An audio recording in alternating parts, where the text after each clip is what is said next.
নমস্কার, আমি প্রসূন আচার্য। আপনারা দেখছেন প্রসূন আচার্য জার্নালিস্ট চ্যানেল। আপনারা জানেন যে এসআইআর প্রক্রিয়া এই মুহূর্তে পশ্চিমবঙ্গের সাধারণ মানুষের রাতের ঘুম কেড়ে নিয়েছে। প্রথম দিকে যখন খসড়া ভোটার তালিকায় বেরিয়েছিল 16ই ডিসেম্বর 2025, তখন অনেকেই ভেবেছিলেন যাক বাবা বেঁচে গেলাম। কিন্তু তারপর লজিক্যাল ডিসক্রিমিনেন্সির নামে প্রায় 1.5 কোটি মানুষকে লাইনে দাঁড় করিয়ে দেওয়া হলো। যারা আগে ম্যাপিং হয়নি বলে ডকুমেন্ট দিয়েছিলেন তাদেরকে আবার নতুন করে ডকুমেন্ট দিতে হচ্ছে, হাতে সময় নেই। সেই ডকুমেন্ট কি করে যাবে, কাদেরকে হিয়ারিং এ ডাকা হবে, কি করে আপলোড হবে এবং শেষ পর্যন্ত ভোটার তালিকায় তাদের নাম থাকবে কিনা, এটা নিয়ে একটা বিরাট সংশয় সৃষ্টি হয়েছে। তার মধ্যেই আমরা একের পর এক মৃত্যু দেখতে পাচ্ছি। আমরা তিস্তায় ঝাঁপ দিয়ে বিএলওর মৃত্যু দেখলাম। সব মিলিয়ে এই নিয়ে প্রায় 9-10 জন বিএলও এই প্রচন্ড কাজের প্রেসারে আত্মহত্যা করলেন। প্রতিদিন এই খসড়া তালিকায় নাম থাকার পরেও যাদেরকে ডাকা হচ্ছে লজিক্যাল ডিসক্রিমিনেন্সির নামে, এই রকম মানুষ আতঙ্কগ্রস্ত হয়ে প্যানিক অ্যাটাক এবং অন্যান্য ভাবে মারা গিয়েছেন প্রায় 120 জনের কাছাকাছি। জানিয়ে এখন অব্দি রাজ্য নির্বাচন কমিশনের কোনো বক্তব্য নেই। আমাদের এখানকার মনোজ আগরওয়াল যেরকম সিইও, তিনি কোনো কথা বলছেন না। সেই রকম হাসি হাসি মুখে বাঙালি আইএএস অফিসার সুব্রত গুপ্ত, তিনিও বলছেন সবকিছু ঠিক হয়। এইরকম একটা অদ্ভুত অবস্থা চলছে। এই ব্যাপারে আমরা আলোচনায় আনবো। আজকে আমাদের মধ্যে সঙ্গে পেয়ে গেছি সাবির আহমেদকে। সাবিরের পরিচয়, সাবির তোমাকে স্বাগত জানাই আমাদের এই অনুষ্ঠানে। তোকে তুই বলতেই আমি স্বাভাবিকভাবে তুই বলাটাই ভালো। তুইও প্রসন্নদা বললে আমার মনে হয় দর্শকদের কাছেও আলোচনাটা পরিষ্কারভাবে যাবে। আমি দর্শকদের জানাই সাবিররা সাবার ইনস্টিটিউট বলে একটি সংস্থা, যেটা মূলত ঠিক ফান্ডিং এনজিও নয়, কিছু মানুষের ডোনেশনের টাকায় চলে। তারা সোশ্যাল স্ট্র্যাটাটাকে একেবারে বিজ্ঞান ভিত্তিক পদ্ধতিতে গবেষণার কাজে লাগায় এবং কারা লজিক্যাল ডিসক্রিমিনেন্সিতে বাদ যাচ্ছে, কারা এর আগে খসড়া তালিকায় বাদ গেছিল, কত শতাংশ বাঙালি, কোন কোন জাত, মানে জাতের হিসেব তারা কলকাতা, ভবানীপুর বিভিন্ন জায়গায় একেবারে বিজ্ঞান ভিত্তিক ভাবে করেছিল। সেইটা মেটিয়াবুরুজেও করেছে। আপনারা জানেন ওদের ইনস্টিটিউটের এই যে গবেষণামূলক পরিসংখ্যান, সেটা বিভিন্ন কাগজে, হিন্দু থেকে শুরু করে টাইমস অফ ইন্ডিয়া, অন্যান্য কাগজ, সব জায়গায় খবর হয়েছে। আমি আমাদের সৌভাগ্য একদম সাবিরকে সঙ্গে পেয়ে গেছি। সেই সঙ্গে আলোচনা করব লজিক্যাল ডিসক্রিমিনেন্সির নামে কি হচ্ছে। তার আগে শুধু 2-3টে কথা বলে নি।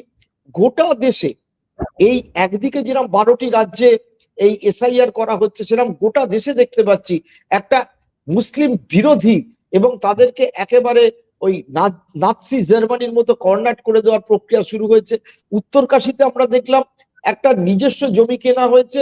সেই জমিতে মসজিদ ছিল, আজ থেকে 70-80 বছর আগে তাদের পরিবারকে তুলে নিয়ে চলে যাওয়া হলো, জেলার বাইরে বার করে দেওয়া হলো, কারণ কিছু হিন্দুত্ববাদী সংগঠন সেখানে বিক্ষোভ দেখাচ্ছিল। প্রত্যন্ত ত্রিপুরাতে দেখতে পাচ্ছি একেবারে একটি গ্রামে কয়েক ঘর মুসলিম, তাদের উপর অত্যাচার করে করে তাদের বাড়ি পুড়িয়ে সেখান থেকে তুলে দেওয়া হলো। আমরা আসামের মুখ্যমন্ত্রীকে দেখতে পাচ্ছি, যিনি পরিষ্কার বলছেন এসআইআর করে মিয়া অর্থাৎ বাঙালি মুসলিম তাদের আরো 4-5 লাখ লোককে বাদ দেব এবং তাদেরকে কষ্ট দেব, এবং বলছেন আমার বিরুদ্ধে মামলা হলে সে মামলা আমি বুঝে নেব। আমরা দেখতে পাচ্ছি এমন মিথ্যে অভিযোগ। উত্তরপ্রদেশে একজন সমাজবাদী পার্টির নেতা, তার বাড়ি পস্কো আইনে ভেঙে দেওয়া হয়েছিল। পস্কোতে তিনি ধরা পড়েছিলেন মাইনরকে রেপ করার জন্য ঠিক 1 বছর আগে। গতকাল পস্কো আদালত তাকে, কিন্তু তার দোকান, তার বেকারি সমস্ত কিছু ভেঙে দেওয়া হয়েছে, যেটা নিয়ে অখিলেশ যাদব টুইট করেছেন। এবং পশ্চিমবঙ্গের ক্ষেত্রে গতকাল যে ছবিটা আমরা দেখলাম মগরাহাটে উঠে এলো, যে সেখানে বিএলও অফিসে ডি লিখে দেওয়া হচ্ছে প্রত্যেকের ভেরিফিকেশনের পরে। যখন জিজ্ঞেস করা হচ্ছে what is the meaning of D, election কমিশনের ওখানে যারা আছেন বিএলও এবং এআরও বা অন্যান্যরা, তারা বলছেন উপরতলা থেকে নির্দেশ এসছে। একেবারে অশিক্ষিত আনপড় মহিলা লোকজন তারা সমস্ত তালিকা নিয়ে গেছে। তারা ওখানে 50 বছর ধরে ভোটার, এই নয় যে তারা বাংলাদেশি বা রোহিঙ্গা। একই সাথে দেখতে পাচ্ছি মতুয়া শ্রেণীর লোক বাদ যাচ্ছে, একই সাথে দেখতে পাচ্ছি নিম্নবর্গের মানুষ বাদ যাচ্ছে। এটা নিয়ে আমরা অনেকবার আলোচনা করেছি। সাবিরের কাছে সরাসরি চলে যাব। সাবির, আমার মনে হয় আলোচনাটা এইভাবে ইন্টারেস্টিং করলে শুরু হবে। তোদের একটা সমীক্ষায় দেখছিলাম, যেটা হিন্দুতেও বেরিয়েছে, কলকাতার চাইনিজরা, যে চীনারা ইংরেজ আমল থেকে আছে, এসআইআর তাদের একটা বড় পরিমাণ লোকের নাম, প্রায় 484 জনের মধ্যে 389 জনের নাম এসআইআর এর প্রাথমিক প্রক্রিয়ায় বাদ গেছে। এখান থেকে আলোচনাটা শুরু করে যদি আমরা একটু আনি, তাহলে আমার মনে হয় দর্শকদের কাছে বোঝা সম্ভব যে actually what is the design behind it. প্রসন্দা, প্রথমে তো ধন্যবাদ জানাতে হবে আপনার এই জনপ্রিয় চ্যানেলে আজকে আমাকে আমন্ত্রণ জানার জন্য। আমাদের দীর্ঘ পরিচয়, কিন্তু এরকম ভাবে কখনো সরাসরি কথা বলার সুযোগ হয়নি একটি বিষয় নিয়ে, যেটা আমাদের পশ্চিমবাংলাবাসী এবং আরো আরো 12টি স্টেটে চলছে। কিন্তু পশ্চিমবাংলার উপরে যে প্রভাবটা পড়েছে, যেরকম ভাবে হচ্ছে, সত্যি একটা অবর্ণনীয়। যদিও এসআইআর প্রক্রিয়াটা একটা গণতান্ত্রিক পদ্ধতিতে হওয়া উচিত, এইটা স্পেশাল ইন্টেন্সিভ রিভিশনটা একটা স্বাভাবিক প্রক্রিয়াটা কিরকম ভাবে একটা অস্বাভাবিক নির্যাতনের পর্যায়ে পৌঁছে গেছে সেটা আমরা দেখছি। আর আচ্ছা, প্রথম যেই প্রশ্নটা নিয়ে শুরু করলেন, যে চাইনিজ কমিউনিটির যে পরিসংখ্যানটা প্রায় 500-র কাছাকাছি, 448 জনের যে আমরা তথ্যটা দিয়েছিলাম, কলকাতা যে এই যে কলকাতা তো আসলে একটা মিনি ভারতবর্ষ। এই যে বৈচিত্র্যের কলকাতা, এখানে কিন্তু 100-রও ওপরে বেশি ভাষায় মানুষ কথা বলে। আর চাইনিজরা ভারতবর্ষে কলকাতায় অনেক বছর ধরে আছে, যারা হয়তো তাদের নিজেদের অস্তিত্ব ছেড়ে একটা পশ্চিমবাংলার অংশ বা কলকাতার অংশ হয়ে গেছিল, তারা তারা আজকে বাদ পড়লো।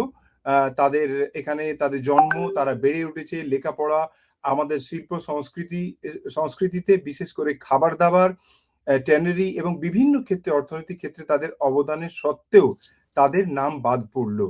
তো এই আমরা যে কারণটা দেখলাম এখানে, একটা হচ্ছে যে এইখানে তাদের নাগরিকত্ব নিয়ে একবার আমরা জানি ঝামেলার মধ্যে পড়েছিল, এবং তারপর থেকে তারা ক্রমশ কলকাতা ছেড়ে চলে যাচ্ছে, তাই জন্য তারা পার্মানেন্টলি শিফটের এই ক্যাটেগরির মধ্যে দিয়ে বেশি গেছে।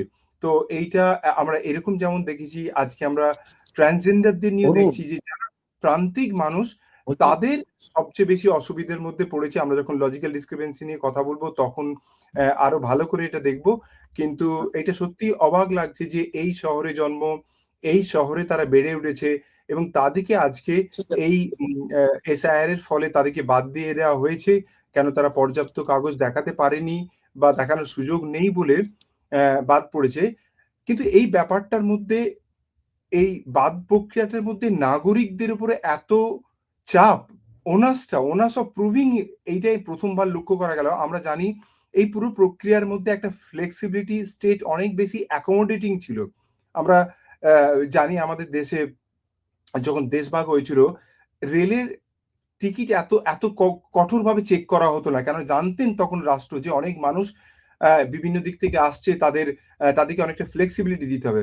কিন্তু এখন দেখবেন যেমন গলা চেপে টাকা আদায় করা হয় টিকিট চেকিং এর, ক্যাশলেসে, সেরকম নাগরিক দিকে এসআইআর এর নামে কাগজপত্র, this is Ira of uploading documents, MB, PDF, মানে একের পর এক দেখতে পারবেন যে ডকুমেন্ট আপলোড করতে হচ্ছে। এই নাগরিক হেনস্থাটা আমার মনে হয় একেবারে অগণতান্ত্রিক। আমি 2 মাস আগে এটা নিয়ে প্রথম লেখা লিখেছিলাম। আমি বলেছিলাম যে এই প্রক্রিয়াটার মাধ্যমে কিন্তু এই যে নাগরিকদের উপরে চাপটা দিয়ে দেওয়া হচ্ছে, এইটা একেবারে অগণতান্ত্রিক একটি প্রক্রিয়া, এবং তার ফলে এই শহরে বেড়ে ওঠা চাইনিজ কমিউনিটির মানুষদেরকেও কিন্তু এই তালিকা থেকে বাদ পড়তে হয়েছে। আচ্ছা, সামগ্রিকভাবে কলকাতায় যে বিভিন্ন সার্ভে এসছে, সেটা হচ্ছে প্রথমে খসড়া তালিকায়, না কারা কেন বাদ গেছে একটু যদি ডিটেলে বলা যায়, তারপর আমরা লজিক্যাল ডিসক্রিপেন্সি নিয়ে আসবো। ঠিক, ঠিক। হ্যাঁ, কলকাতার তালিকায় আমরা যখন পেলাম, আচ্ছা, প্রথমে বলতে হবে যে এই তালিকা সংগ্রহ করার এই যে পুরো প্রক্রিয়াটাকে একটা ধোঁয়াশার মধ্যে রেখেছে। কিন্তু কখনোই আমাদের দেশে তথ্যের অধিকার আইন আছে, এবং ইলেকশনের সমস্ত কিছু বিজ্ঞপ্তি হিসেবে দিতে হবে। এই তালিকা এত কঠিন জটিল প্রক্রিয়ার মাধ্যমে নির্বাচন কমিশন পেশ করছে, সহজে আপনি দেখতে পারবেন না যে বাগবাজারে কি হয়েছে, জোড়াসাঁকোতে কি হয়েছে, খিদিরপুরে পোর্ট এরিয়ায় কি হয়েছে। তাদের ওয়েবসাইট থেকে আমাদের মানে দিন রাত আমাদের ছেলেমেয়েরা কাজ করে সেটাকে একটা ডেটা সেট তৈরি করেছে, এবং এখান থেকে প্রথম যেটা দেখা গেল যে আমরা জানি যে ডেথের কারণে কিছু মানুষের মৃত্যু হয়, ডেথের কারণে কিছু মানুষের ভোটার লিস্ট থেকে বাদ পড়ে যায়, এবং কোভিডের ফলে ডেথের সংখ্যা আরেকটু বেশি ছিল, এবং সেই কারণে একটা নর্মাল একটা কিছু বাদ পড়বে। আর একটা আমরা ঠিক দেখতে আছে, পেলাম দুটোই যে, ঠিক আছে, তাই তো? আর আর একটা দেখলাম আপনার যেহেতু এখানে কলকাতা, কলকাতাতে আমাদের ঠিক আছে। নানান পার্শ্ববর্তী রাজ্যগুলো থেকে মানুষজন কাজের জন্য থাকে, এবং অনেক সময় সিঙ্গেল মাইগ্রেন্ট থাকেন।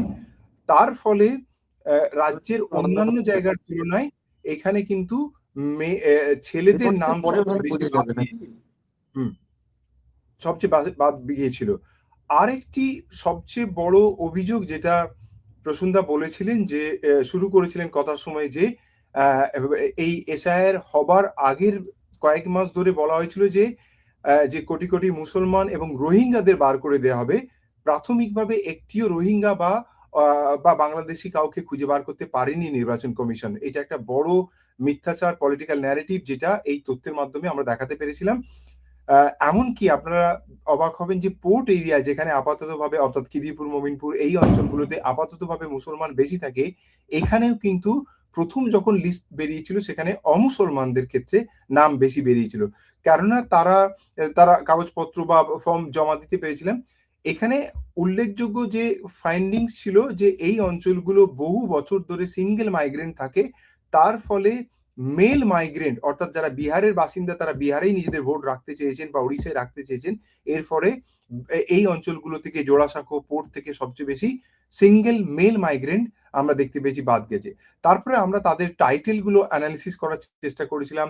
আপনাদের মনে থাকতে পারেন এগুলো কাগজে বেরিয়েছিল যে দাস টাইটেল, দাসের মধ্যে যেমন দাস আমরা জানি নিম্নবর্গের মানুষ এরা, এবং এরা অনেকই অবাঙালি দাসের মধ্যে পড়েছে, যেমন ভগবান দাস, এই ধরনের টাইটেল থেকে আমরা দেখতে পেয়েছিলাম যে বাদ গিয়েছিল। তো প্রথম পর্বে আমরা যে লিস্ট বেরিয়েছিল তাতে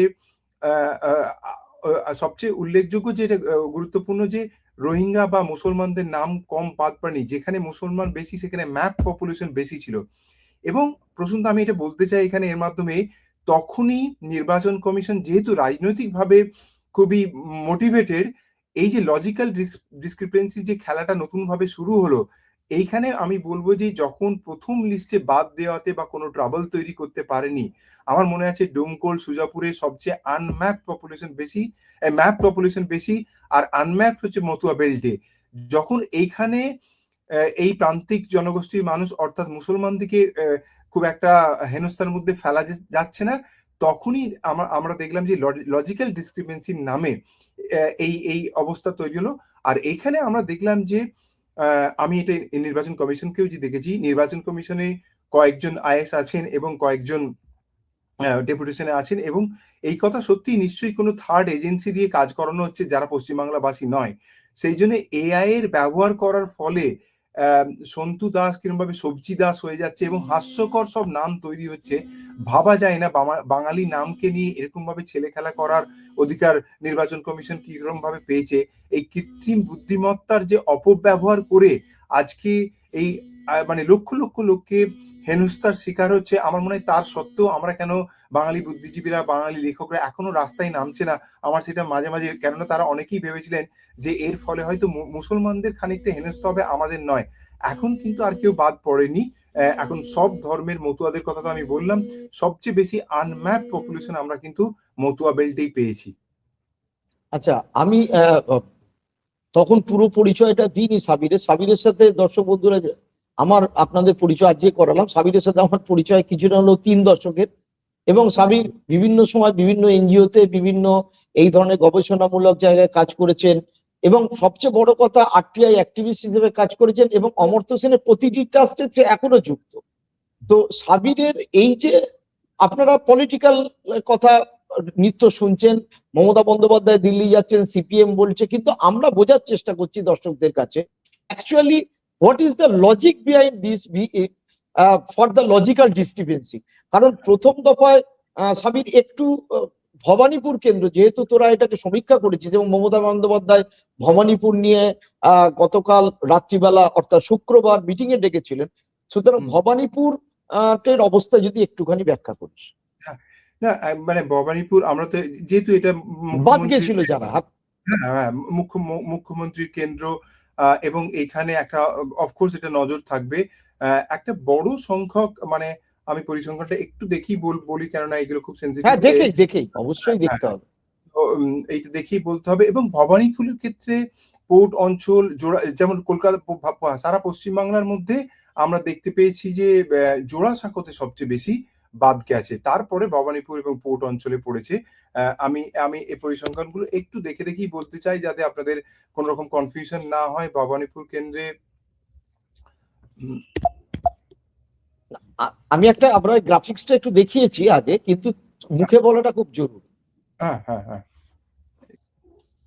মানে যেই জন্যই আমি একটু বলি খুঁজতে যে আমাদেরকে কেন পরিসংখ্যানটা দেখা। দেখুন, যারা রাজনীতি করছেন তারা রাজনীতির জন্য রাস্তায় নামছেন, এমনকি কেউ পুঙ্খানুপুঙ্খভাবে এই লিস্টটাও মানে দেখেনি, দেখার সুযোগও হয়নি তাদের কাছে আমি যতটুকু জানি, কেননা একত্রিতভাবে ছিল না।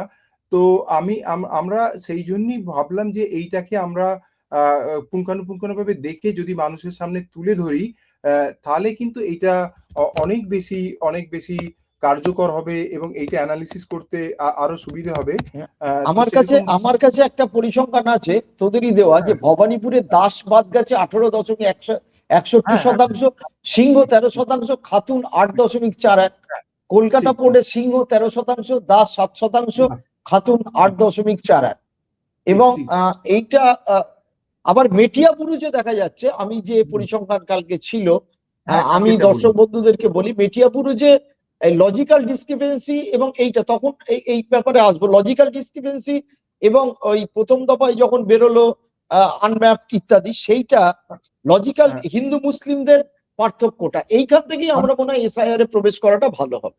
আমার মনে হয় ভালো হয় আমরা মেটিয়াবুরুজটা যদি ধরি, একটা কারণ যে মেটিয়াবুরুজটা আমরা তাড়াতাড়ি পেলাম এবং কাল রাতের মধ্যেই করে ফেললাম, যখন প্রথম এই লিস্টটা বেরোলো, যাদের নাম বাদ গেছে সেখানে, যেটাকে আমরা এসডিডি বলছি, সেখানে কিন্তু হিন্দু মুসলমানের পার্থক্যটা খুব কম ছিল। মুসলিম হচ্ছে 58.51%, আর হিন্দু ছিল 41.49। এখানে যদিও আচ্ছা, মুসলমানরা হ্যাঁ এইটা মানে মোটামুটি কাছাকাছি, কাছাকাছি মানে মুসলিম হ্যাঁ প্রধান এলাকা ও হিন্দু মুসলিম কাছাকাছি। কাছাকাছি ছিল। তারপরে আনম্যাপড এর মধ্যে দেখলাম আমরা মুসলিম 62 পয়েন্ট, আর হচ্ছে হিন্দু নন মুসলিম হচ্ছে প্রায় 40% এর কাছে, সেই গ্যাপটাও ছিল। কিন্তু যখন লজিক্যাল ডিসক্রিপেন্সি প্রায় 90% লজিক্যাল ডিসক্রিপেন্সি চলে গেল মুসলিমদের ঘাড়ে, আর 87% আর 13% হচ্ছে নন মুসলিমদের ক্ষেত্রে। এইটা কিন্তু বড় চিন্তার কারণ, যেটা আমি একটা ভিডিওতে দেখলাম নির্বাচন কমিশনের একজন বলছেন যে এরকম ভাবে মুসলিম বেছে বেছে করা হচ্ছে না। কিন্তু এই লজিক্যাল ডিসক্রিপেন্সি, যদিও মেটিয়াবুরুজ খুবই ওভারওয়েলমিংলি মুসলিম ডমিনেটেড, 65% ভোটার এখানে মুসলিম, কিন্তু ক্রমশ এই চিত্রটা কিরকম বদলে যাচ্ছে সেইটা কিন্তু আমরা এখান থেকে, কারণ এইখানে আমরা জানি এখানে রাজনীতির কথা একটু বলতেই হবে যে বাই ডিফল্ট এখনো পর্যন্ত মুসলিমরা কেন্দ্রীয় শাসক দলকে একদম ভোট দেয় না। এই ভোটটা বাদ যেন তেন করে বাদ দিতে পারলে একটা একটা নির্বাচনী ফায়দা লুটতে পারে তারা, সেই দিকে কিন্তু খানিকটা ইঙ্গিত করছে, এবং সেই জন্য এই পরিসংখ্যানগুলো আমাদের খুঁটিয়ে দেখা দরকার এবং এইগুলো নিয়ে আলোচনা করা দরকার। না, তাহলে কি এই একই একটুখানি যদি এগিয়ে বসিস, মানে মাথার উপর অনেকটা জায়গা ছাড়া হ্যাঁ হয়ে হ্যাঁ গেছে। হ্যাঁ, হ্যাঁ সেটা হ্যাঁ হচ্ছে, বা ল্যাপটপটাকে একটু যদি সোজা করা যায় তাহলে আমার মনে হয় হেড স্পেসটা কমে যাবে। হ্যাঁ হ্যাঁ, ঠিক হ্যাঁ আছে। হ্যাঁ হ্যাঁ, তাহলে এই একই চিত্র তো আমরা অন্য জায়গাতেও দেখবো। এই যে ঠিক যে প্রশ্নটা উঠেছে, যে বাছাই করে বাদ দেওয়ার লজিক্যাল ডিসক্রিপেন্সি, মানে শুধুমাত্র ব্যানার্জি, বন্দ্যোপাধ্যায়, ভট্টাচার্য, ভট্টাচার্য, আচার্য বা অন্য ক্ষেত্রে নয়, তার মানে এটা একেবারে, এটা কেন, কি মনে হয়, মানে বিজ্ঞান ভিত্তিক, মানে পরিসংখ্যান দিক থেকে কি মনে হয়, হোয়াট ইজ দা, কখনো এআই যে চালিয়ে, বা এআই চালিয়ে, কেউ বলছে আবার টিসিএস কে দিয়ে করানো হয়েছে, কোনো বিএলও বা এআরওরা বলছেন, কি মনে হচ্ছে এটার কারণটা কি হতে পারে, মানে না একটা লজিক্যাল, আমার হ্যাঁ মানে এই যে একটা হচ্ছে যে এটা কি শেখ বা এসকে বা খাতুন বিবি এইটা কারণ, না it is a design behind that, এটাই বোঝার চেষ্টা করা আমার হচ্ছে। আমার মনে হয় এআই এর তো একটা কারণ আছে, কিন্তু একটা ডিজাইন ইমপ্লিমেন্ট হচ্ছে বলে আমার খানিকটা এখন মনে হচ্ছে যে, মানে খানিকটা মানে অনেকটাই মনে হচ্ছে যে যে এইটাকে কেন্দ্র করে, এবং এই যে ভয়, এনআরসি সময় একরকমের ভয় হয়েছিল, তার সময়ে তারা কাগজপত্র তৈরি করে খানিকটা নিশ্চিত হয়েছিল যে এনআরসিটা হচ্ছে না। কিন্তু এনআরসি যখন বন্ধ হলো, আসলে এই কথাটা তো বারবার আমাদের স্বরাষ্ট্রমন্ত্রীর যে ক্রোনোলজিটা বুঝুন, হ্যাঁ আমাদের সেন্সাস পিছিয়ে দিচ্ছে, কিন্তু এই এসআইআর এর পেছনে এরকম ভাবে একটা ডিজাইন চলছে নিশ্চয়ই। সেই কারণেই আমরা দেখতে পাচ্ছি যে মুসলিম অধ্যুষিত এলাকাগুলোতে প্রাইমা ফেসি কোনো ডেটাতে না যেও আপনি বসিরহাটে, মুর্শিদাবাদে যেরকম ভাবে লাইনে দাঁড়াতে হচ্ছে মানুষকে, সেখানে বোঝা যাচ্ছে যে এখানে একটা প্ল্যানিং এর কাজ চলছে, যে রাজ্যের সবচেয়ে বড় সংখ্যালঘু গোষ্ঠীকে খানিকটা হেনস্থা, খানিকটা ডিভোটার করে দিলে যে কি অভিজ্ঞতা হয় সেটা আমরা আসামের ক্ষেত্রে দেখেছি, যে প্রতি মাসে তাদেরকে হাজিরা দিতে হয়, তাকে প্রমাণ করতে হয়, এবং পুরো প্রক্রিয়াটাতে প্রসূনদা, যেটা আমি বারবার আগে থেকেই বলছি, যে নাগরিকের ওপরে দায়িত্ব থাকছে, তাকে প্রমাণ করতে হবে যে আমি আমি ভোটার, আমি নাগরিক। এইটা যেমন একটা বাদ দেওয়ার প্রক্রিয়ার মধ্যেই হচ্ছে বলে মনে হচ্ছে। সেই জন্য এইটা কিন্তু এখনো পর্যন্ত প্রসূনদা ব্যানার্জি এটা যারা যারা হেনস্থার শিকার হচ্ছে তারা কিন্তু সংখ্যালঘু এবং নিম্নবর্গের মানুষরা। নিশ্চয়ই বেশি। ব্যানার্জি হ্যাঁ, বেশি। এইটা কিন্তু পরিসংখ্যান পাবে। কয়েকটা আমি মাত্র ২ টো মানুষকে খুব খুশি, খুশি দেখলাম যারা লাইনে দাঁড়িয়ে অনেক হাসছে, ফটো তুলছে। সেটা হচ্ছে এই ক্রিকেটারটি আর দেব। তাছাড়া বেশিরভাগ মানুষ যারা দাঁড়াচ্ছে মধ্যবিত্ত মানুষ আছে কলকাতাতে। কিন্তু আপনি যদি রুরাল বেঙ্গলে দেখেন তারা কিন্তু নিম্নবর্গের মানুষ। তার একটা বড় কারণ তারা নিজের নামটা পর্যন্ত নিজে বলেনি কখনো। ১ম যখন স্কুলে ভর্তি হয়েছিল হেডমাস্টার লিখেছে। হ্যাঁ, তারপরে বাবার নাম কি লিখেছে এবং এটা মুসলিমদের ক্ষেত্রে শেখ ১৫ রকমের লেখা হয়, মোহাম্মদ ১৫ রকম ভাবে লেখা হয়, সাবিরের আগে সাব্বির লেখা হয়। এইসব জায়গাগুলোকে একটা অজুহাত তৈরি করে দিয়েছে। কিন্তু এইটা এতদিন পর্যন্ত নির্বাচন কমিশন একটা ফ্লেক্সিবল নজরে দেখতো। আজকে হেনস্থা করার জন্য এবং মাধ্যমিকের সংখ্যা কতজন এবং আমি এক্ষেত্রে একেবারে আলোচনার মধ্যে আসেনি। যেমন কলকাতা ছাড়া বিভিন্ন জায়গায় মহিলারা সবচেয়ে বেশি মানে মেয়েদের উপরে এই আঘাতটা পার্সেন্টেজ ওয়াইজ মেয়েদের আচ্ছা অনেকটা বেশি লেগেছে। আচ্ছা আচ্ছা। আরেকটা মানে কলকাতার মধ্যবিত্ত মিডিয়া হ্যান ত্যান কেউ আমরা সেটা করছি এখন বা প্রকাশ করতে পারিনি এখনো। সেটা হচ্ছে ট্রাইবাল বেল্টে পুরুলিয়া, আচ্ছা, হ্যাঁ, বাঁকুড়া এ ভেরি ইম্পর্টেন্ট। এইটা ভীষণ ইম্পর্টেন্ট কেননা আমরা কলকাতাতে আমাদেরকে দেব হাসি মুখে দাঁড়িয়ে অটোগ্রাফ দিচ্ছে সেটা একটা ফেস্টিভ্যালের মতো আমার লাগছিল। কিন্তু বা ওই ক্রিকেটার বললো আমাদের সহযোগিতা করা দরকার।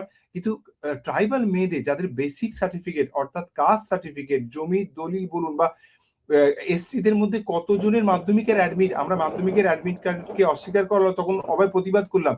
কিন্তু এসটিদের মধ্যে কতজন মাধ্যমিক উত্তীর্ণ মহিলা আছে, পুরুষ আছে, তাদের সার্টিফিকেট পাওয়াটাও বেশ কঠিন ব্যাপার। আমরা তাদের নিয়ে কিন্তু এখনো কথা বলিনি। তারাও কিন্তু বেশ নানা রকম সমস্যার মধ্যে দিয়ে যাচ্ছে।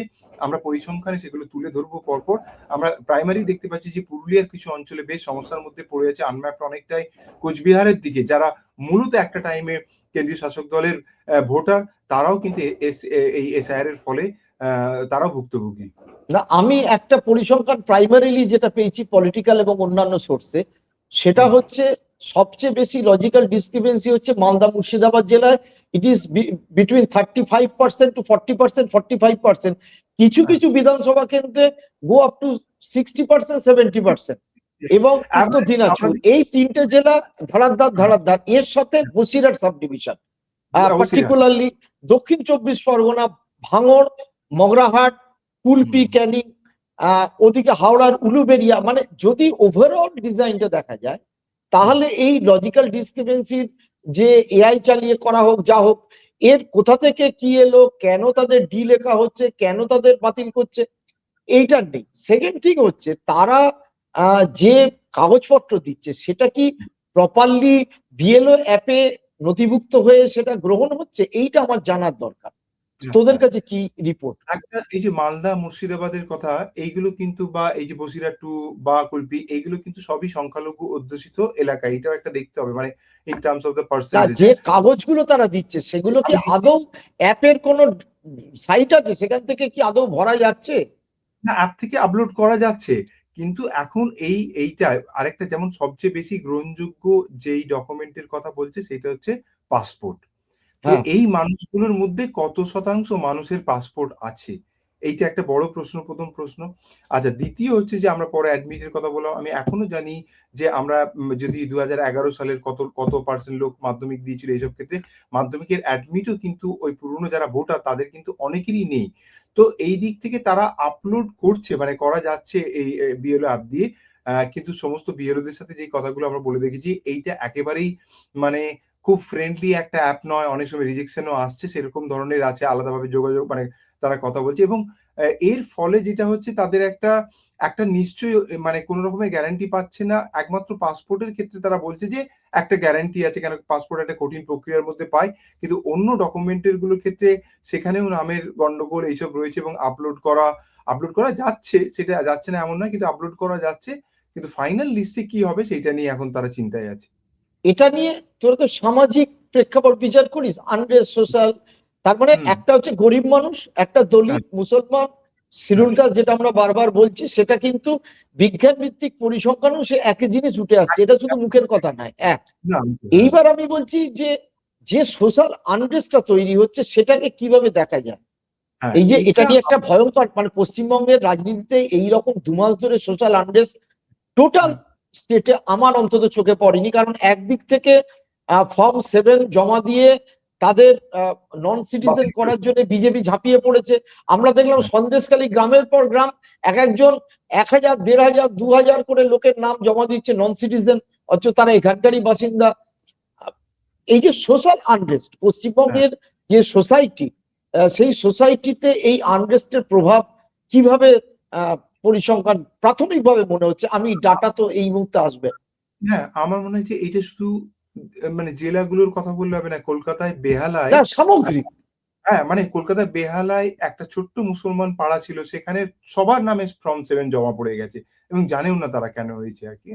তো এবং এইটাকে কেন্দ্র করে যে অনিশ্চয়তা মানে আজ রাতে ফোন আসছে ৯ টার সময় বিএলওর কাছে, কালকে ১ টার সময় আমাকে অ্যা হাজিরা দিতে হবে। এবং একজন খুবই অল্প বয়স্ক বলল যে জীবনের ১ম আমি একটা প্রতিযোগিতামূলক পরীক্ষার দেওয়ার ফলে ইন্টারভিউ কল হয়েছে। আর সেই টাইমে আমার হচ্ছে এসআইআর এর হিয়ারিং। আমাকে ইন্টারভিউ কলটা বাদ দিয়ে এখানে যেতে হবে। আমরা এমনও ছবি দেখলাম যে বিয়ে করতে যাচ্ছে এবং মজা করে বলছে যে এখন বিয়ের দিন ফাইনাল করার আগে জেনে নিচ্ছে হিয়ারিং এর ডেটটা কবে। সেই অনুযায়ী বিয়ের ডেট। আমরা দেখলাম বিয়ের পোশাক পরে মানুষকে। তো এই যে হেনস্থার একটা চিত্র, অনিশ্চয়তা এবং ১ম আমি যেটা করলাম যে একটা সেকেন্ড ক্লাস সিটিজেন এর যে ফিলিংসটা হয় যে আমি ডেসপারেটলি আমি কয়েকটা হিয়ারিং সেন্টারে যেয়েও দেখলাম আমার পাশেই আমার যে কলেজের সঙ্গে যুক্ত এখানে দেখলাম আমরা যে হিয়ারিং সেন্টারে যে সারাদিন একটা ডিজিটাল ব্রোকার মানে তারা জেরক্স করে দিচ্ছে, তারা এই করে দিচ্ছে, পার্টি কেউ সাহায্য করছে ঠিকই। কিন্তু একটা ছুটোছুটি ফোন কল হেনস্থা আমরা দেখতে পাচ্ছি রাত এবং বিএলওদের পরিবারগুলো একেবারে অস্থির হয়ে পড়েছে। কেন তাদের কাছে ফোন আসছে মুহূর্তে যে আমার এই অবস্থা, আমাকে বাঁচান, আমার নাম কেন নেই? আমার ছেলে বিদেশে আছে, তার কি হবে? এই যে এত রকমের প্রশ্নবাণ অথচ কমিশনের পক্ষ থেকে কোনো হেল্পলাইন নাম্বার প্রশান্ত আপনাকে অনুরোধ করবো একবার ওয়েবসাইটে যাবেন। কোনো ইমেল দেখেছি। আইডি দেয়া কোনো ইমেল আইডি নেই। মানে একটা ডিজিটাল যুগের কথা বলা হচ্ছে। সেই ডিজিটাল যুগে দাঁড়িয়ে আমি আমার একটা অভিযোগ জানাবো ইলেকশন কমিশনকে, আমাদের জানানোর সুযোগ নেই। হ্যাঁ? বিভিন্ন এইগুলো আমরা দেখতে পাচ্ছি যে একটা অস্থিরতা আরো কোথায় প্রভাব পড়েছে যেহেতু আমরা স্কুল কলেজের সঙ্গে যুক্ত থাকি। স্কুলের পঠন-পাঠন একেবারে উঠে গেছে। আচ্ছা, হ্যাঁ, অন্যান্য দপ্তরের একেবারে মানে যেহেতু সেই জায়গাগুলোকে নিয়ে নেয়া মানে নেওয়া হয়েছে, সেখানে হিয়ারিং চলছে, টিচারদেরকে যুক্ত করা হয়েছে। আ সামনে মাধ্যমিক পরীক্ষা, তার সত্ত্বেও কোনো কিছু তোয়াক্কা না করে, বাস্তবকে কোনো কিছু তোয়াক্কা না করে ইলেকশন কমিশন খানিকটা গাজোয়ারি arrogance র মধ্যে দিয়ে এই কাজটা করছে। আমি জানি তাদের ইম্পিউনিটি আছে, তাদের সেই ক্ষমতা আছে। কিন্তু নাগরিককে বাদ দিয়ে একটা জনপ্রতিনিধি নির্বাচনের প্রক্রিয়াকে এরকমভাবে করা যায় অকল্পনীয়। আমরা জানি কতগুলো মানুষ মারা গেছে। অনেকের কথা জানি না। অনেকের হেলথ এত ডিটোরিয়েট করেছে because of the tension, mental যে হেলথটা, সেইগুলো আমরা কথা বলে খানিকটা বুঝতে পারছি। তার মানে আহ, মানে সত্যি কথা বলতে কি সামগ্রিকভাবে টোটাল সোসাইটিতে যে ইম্প্যাক্ট সেটা কিন্তু ভয়াবহ। মানে ভয়, ভয়। শুধুমাত্র আমার নাম ভোটার লিস্টে থাকবে কিনা, আমি নাগরিক হ্যাঁ, হব কিনা, এটা হ্যাঁ। টোটাল ইমপ্লিকেশন এডুকেশন থেকে শুরু করে মানে মেন্টাল হেলথ, মানে আমি এটা টোটাল সেক্টরে। একটা অর্থনৈতিকভাবে কিরকমভাবে প্রভাব পড়েছে, যেই মানুষগুলোকে একটি কর্মদিবস বাদ দিয়ে হিয়ারিং এর জন্য হাজির হচ্ছে, তাদের যদি ৳৪০০ করেও রোজ ধরা হয়, ৳৫০০ করে, সেইটা কয়েকশো কোটি পার হয়ে যাবে। আমরা যে ধরনের যত সংখ্যক মানুষকে আচ্ছা, হিয়ারিং এর জন্য। আমরা এই অঙ্কগুলো করে উঠতে পারছি না। কিন্তু আমরা এইমাত্র হিয়ারিং এ কতজনকে ডেকেছি এবং তাদেরকে একটা করে কর্মদিবস নষ্ট হচ্ছে। তো সেই অনুযায়ী কয়েকশো কোটি টাকা ইলেকশন কমিশন আ ব্যা ব্যা ক্ষতি করে দিয়েছে মানুষের। ও, এটা তো একটা বিশাল ব্যাপার, মানে ম্যান্ডেজ হ্যাঁ, যেভাবে লস করছে, ম্যান্ডেজ মানে ইট যেভাবে is a loss. Huge it's a huge huge. মানে। হ্যাঁ, এবং এক একজন বলছে 2বার 3বার আমি কাজ বন্ধ করে যাচ্ছি। হ্যাঁ, এবং আবার নোটিশ এসছে যে অনেকের ফটোর আজকেই সন্ধ্যাবেলায় এসছে যে ফটো ঠিক করে তোলা হয়নি, আবার যেতে হবে। হ্যাঁ? এবং আ আপনার কোনো নেগোসিয়েশন এর ক্ষমতা নেই যে কখন আসবেন। একটা সারাদিন গ্রামের দিকে এইখানে তাও একটু স্লট দিচ্ছে কলকাতাতে। কিন্তু গ্রামের দিকে ৯ টা থেকে বসে আপনাকে সন্ধ্যা পর্যন্ত যতক্ষণ না হচ্ছে বসে থাকতে হচ্ছে। এই কর্মদিবস নষ্ট এবং আপনি খেয়াল করেছেন প্রায় ২ মাস হতে চলল বা আরো কতদিন চলবে এর মধ্যে আমরা হ্যাঁ, জানি না। এক্সটেন্ড করতে হতে পারে, যে যে ভলিউম বেরোচ্ছে এবং যে ধরনের একের পর এক নতুন বিধি আনছে তাতে। আর শহরে যতই 12টা ডকুমেন্টের কথা বলা হোক, আসলে তারা জন্ম সার্টিফিকেটের উপর কথা জোর দিচ্ছে, আসলে তারা পাসপোর্টের উপরে। এই দুটোই পার্সেন্টেজ অনুযায়ী, মানে 2% হয়তো পাসপোর্ট হোল্ডার হতে পারে, আর জন্ম সার্টিফিকেট একটু বেশি হতে পারে শহরের দিক থেকে, কিন্তু গ্রামের দিকে যারা আজকাল ভোটার তাদের জন্ম সার্টিফিকেট খুবই কম আছে। তাহলে কি দাঁড়াবে তাদের? দাঁড়াবে একটা এই এখন এইখানে এই জনমত তৈরি হলে, কেননা এইটা তো খানিকটা আমি বলবো খানিকটা গাজোয়ারি করে এই ধরনের হেনস্থা করছে পলিটিক্যাল পার্টিগুলোকে। পলিটিক্যাল পার্টি এই ধরনের পরিসংখ্যান, এই যে কর্মদিবস নষ্ট, এইগুলো নিয়ে বলছে না। তারা তারা কিন্তু কেউই এই লিস্টগুলো নিয়ে আলোচনা করেনি। আমরা না। আমরা আমরা দেখলাম যে ভবানীপুরে পুরোটাই ইংরেজিতে দেওয়া আছে, মাঝে একটা বাংলা, তারপরে হয়তো বিএলওর এর জায়গায়, এবং এই যে পুরো প্রক্রিয়াটাকে মনিটরিং করার জন্য যে দরকার সেইটাও হচ্ছে না। তার ফলে ইলেকশন কমিশন অনেকটা পার পেয়ে যাচ্ছে যে কত রকমের ভুল হতে পারে, সেইগুলো দেখিয়ে দেওয়ার জন্য এই ধরনের কাজ করার দরকার ছিল। তারা হয়তো রাস্তায় নামছে, প্রতিবাদ করছে, সেটা দরকার, কিন্তু আরো পুঙ্খানুপুঙ্খানুভাবে এইগুলোকে বর্ণনা করে কি ফিজিক্যালি চ্যালেঞ্জ মানুষদের কি হলো, যারা একেবারে মেন্টালি ডিসেবলড আছে, ভারসাম্যহীন, তাদের কি হলো, হোমলেস পিপল। প্রশ্ন তো আপনার মনে থাকতে পারে, আমরা 20 বছর আগে কলকাতা শহরের হোমলেসদের নিয়ে কাজ করতাম, হ্যান্ডফুল হ্যাঁ, রিক্সাওয়ালাদের। তারা কিন্তু হ্যাঁ। তারা তারা জানে না যে তাদের অন্য কোনো বাড়িও নেই বা কোথায় থাকবে আমরা জানি না, কিন্তু তাদের কি হবে এই ব্যাপারে নির্বাচন কমিশন কি কিছু বলছে? আমরা জানি রেড লাইট এরিয়ায় আলাদাভাবে ক্যাম্প হয়েছিল, আমরা আলাদাভাবে রেড লাইট এরিয়াও দেখছি, দেখার চেষ্টা করছি ওখানকার বুথ নাম্বার গুলো ফেরে, যে ওখানকার কত মানুষ এরকম ভাবে এই লজিক্যাল ডিসক্রিপেন্সির নামে এসছে, কেননা তাদেরও কাগজপত্রে কিন্তু প্রচুর ভুল ভ্রান্তি আমরা দীর্ঘদিন ধরে জানি। তোরা যে এই এত ডিটেল সমীক্ষা করছিস, কি মনে হচ্ছে ফাইনালি?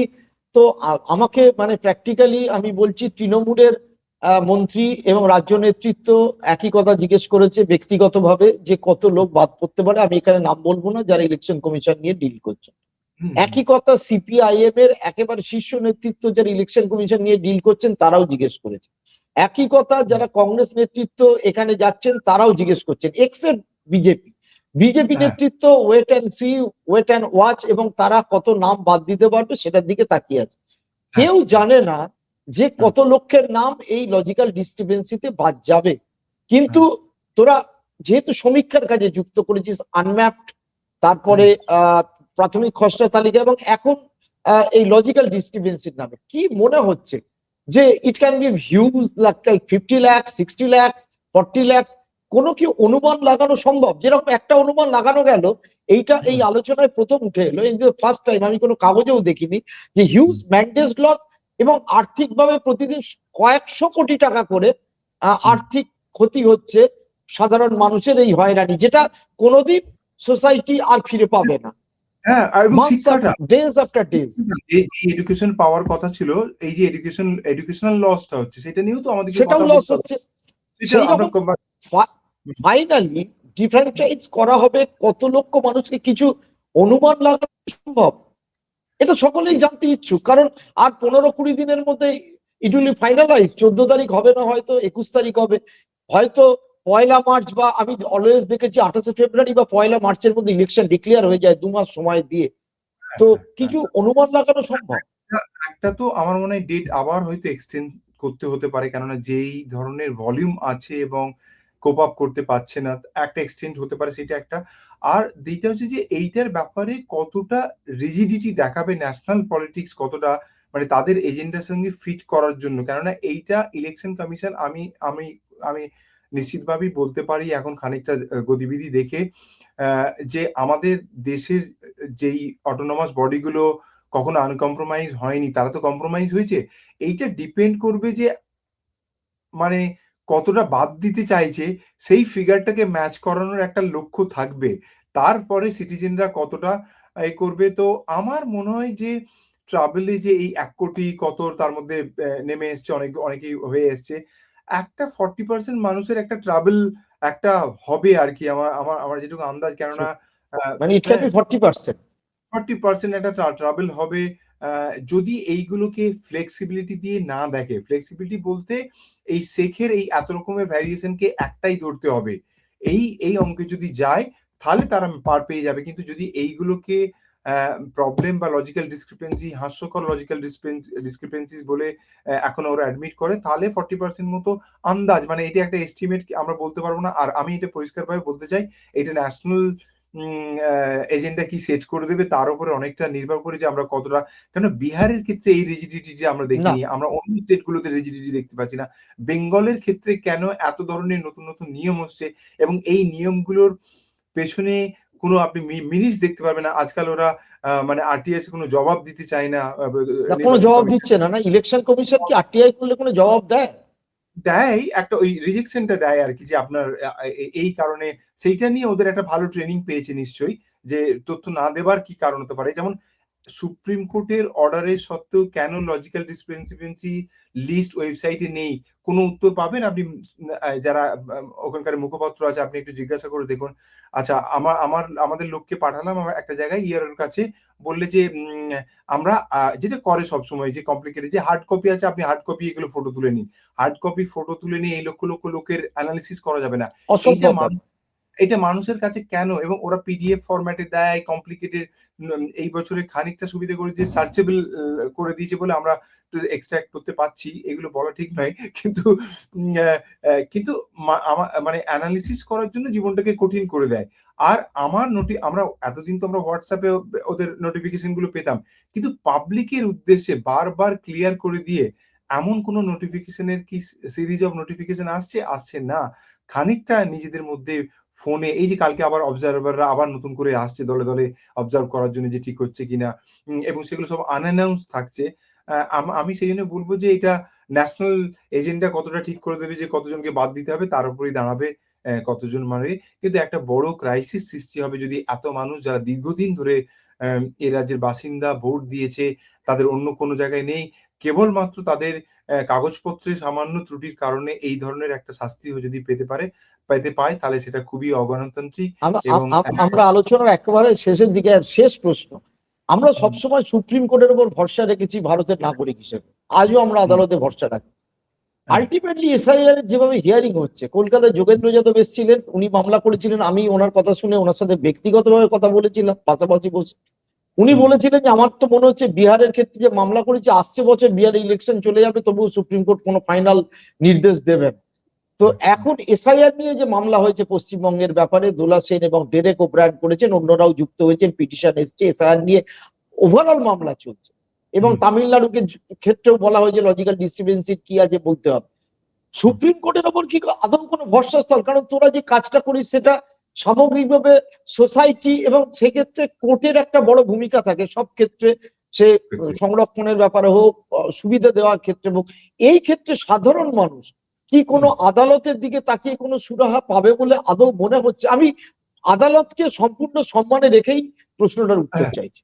না, আদালতের উপর তো আমাদের ভরসা রাখতেই হবে, কিন্তু গত কয়েক বছরের যে গতিবিধি, তারা যে বিগার পলিটিক ন্যারেটিভের সাথে অ্যালাইন করে দেয়, সেই ব্যাপারে কথা বলতেই হবে। চন্দ্রচূড়ের জাজমেন্ট, তার নাম আমরা নিতেই পারি। বাবরি মসজিদের ক্ষেত্রে পুরো জাজমেন্টটা কখনোই বাবরি মসজিদের মন্দির তৈরির ক্ষেত্রে নয়, সে ঈশ্বরের ঠিক ডাকে দিলেন। ঠিক। জুডিশিয়ারি যদি বলতে পারে, তাহলে আমাদেরকে সব সম্মান রেখে আবার বলতে হবে যে পপুলার মুডের উপর নির্ভর করে, আগে কিন্তু প্রসন্দা, আমাদের 20 বছর আগের কথা, খবর কাগজে পড়ে সুপ্রিম কোর্ট সুমোটো কেস নিত, জুডিশিয়াল নিশ্চয়ই, অ্যাক্টিভিজম। আমি জানি সেটা। হ্যাঁ, এবং ইলেকশনে দেবাশিস সেনের সঙ্গে আমরা যখন কাজ করেছিলাম এই ইলেকশন নিয়ে, ফুটপাতবাসীদের ইলেকট্রিক পোস্ট একটা মানুষের অ্যাড্রেস হিসেবে ধরা হয়েছিল ইয়েস হায়দ্রাবাদে। ইয়েস। সেই মডেল বলেছিল কলকাতায় হবে। আর আজকে আমার বাড়িতে থাকার সত্ত্বে, কাগজ থাকার সত্ত্বেও আমাদেরকে বেনাগরিক করার জন্য নানা রকম কৌশল। সুতরাং জুডিশিয়াল যে অ্যাক্টিভিজম, তার যে একটা অবক্ষয় হয়েছে, আমার সাথে আপনি একমত হবেন যে পিছিয়ে পড়া মানুষ যখন আমাদের সংবিধানও তৈরি হচ্ছিল, নদিয়ার আমাদের মালদার চর থেকে মাত্র 20 জন মানুষ চিঠি লিখেছিল, সেই প্রান্তিক মানুষের কথাও সেখানে বিবেচিত হয়েছিল। কিন্তু আজকে জুডিশিয়ারি একটা উচ্চবর্গের মানুষের যে প্রতিনিধিত্ব, আপনি যদি তাদের কাস্ট কম্পোজিশন, তারা একদম তাদের একদম। যে অ্যাজাম্পশনটা যে ধরনের পলিটিক্যাল ন্যারেটিভের উপরে বিল্ড করছে, আমাদেরকে এটা নিয়ে কথা বলতে হবে। আমি নিশ্চয়ই এটা অবমাননাকর বিষয় নয়, কিন্তু আমাদের যে ধরনের গতিবিধি আমরা দেখতে পাচ্ছি, তাতে কিন্তু প্রান্তিক মানুষদের আশাহত হবেন। দেখুন যদি হতো তাহলে এসআইআর এর লিস্ট পাবলিশ করার এতদিন গেল, কেন সুপ্রিম কোর্ট বলল না এটি পাড়ায় পাড়ায় এই লিস্ট টাঙাতে বাধ্য থাকবে? কারণ সেই মেকানিজম ইলেকশন কমিশনে আছে। আমরা জানি রাজা অশোকা তার ওয়েলফেয়ার প্রোগ্রামগুলো পাড়ায় মোড়ে টাঙিয়ে দিত। প্রাচীন হ্যাঁ, ভারত নিয়ে আমরা এত গর্ব করি। আজকের ডিজিটাল যুগে আমরা ৩ দিন ধরে হাপিত্তেশ করে বসে আছি যে কোথায় লিস্টটা পাবো। আমরা নানান রকমভাবে আজকে কোচবিহার থেকে শুরু করে পুরুলিয়া পর্যন্ত ফোন করছি নানা লোকাল কন্ট্রাক্টে পলিটিক্যাল পার্টির লোকেদেরকে যে আমাদেরকে যে ফর্মে আছে লিস্টটা দিন। হ্যাঁ? অথচ সুপ্রিম কোর্ট ম্যান্ডেট করেছে এটা দিতে। কিন্তু উম অ্যা কোনো ইলেকশন কমিশনের কোনো মুখপাত্র বলছেন না যে এই লিস্ট কোথায় পাওয়া যাবে। তো এই অন্ধকারে ঢেকে রেখে একটা গণতন্ত্র চলতে পারে না। একদিন গণতন্ত্রকেই হয়তো অন্ধকারে ঢেকে দেবে। অনেক অনেক ধন্যবাদ সাবিক। অনেক থ্যাংক ইউ। ধন্যবাদ দর্শকদের আমাদের সঙ্গে থাকার জন্য। আপনাদের ভালো লাগলে আমাদের এই ভিডিওটি লাইক, শেয়ার, কমেন্ট অবশ্যই করবেন এবং চ্যানেলটি সাবস্ক্রাইব করবেন। সকলে ধন্যবাদ, সকলে ভালো থাকবেন।